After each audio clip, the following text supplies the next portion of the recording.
Sabi noon ni Secretary Santiago ng PDEA, sabi niya 3 million na inabot ang mga contaminated Filipinos.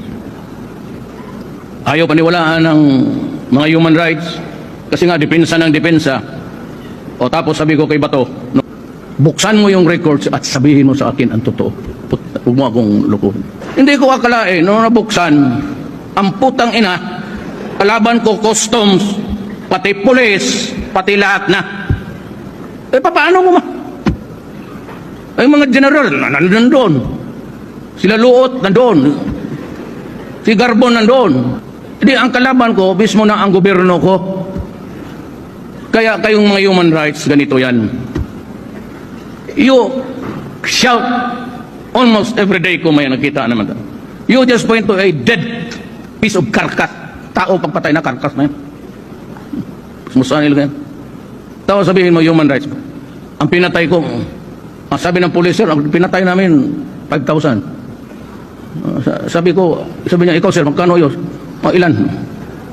Sabi ko, naman akong pinatay, kayo naman sige patay dyan, bakit mo isali?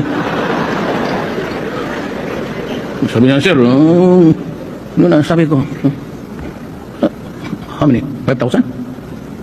Anong sabi ni Bato? 1.6 million Pilipino.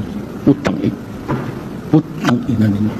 1,000,006 Pilipino addicted to shabu, reduced to slavery, to a drug called shabu. Araw-araw, pagka sumakay na yung unggoy sa likod at magkana pag walang pera, magnakaw, maghiram, mag-hold up, magpatay.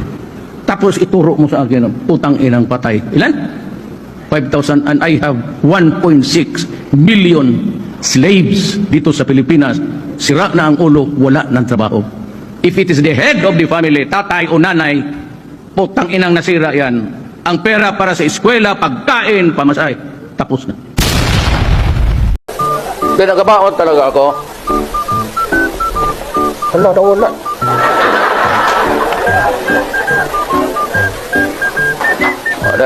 Ubusin ninyo yan, ha? Sunglass na lang. Ano pa nandito?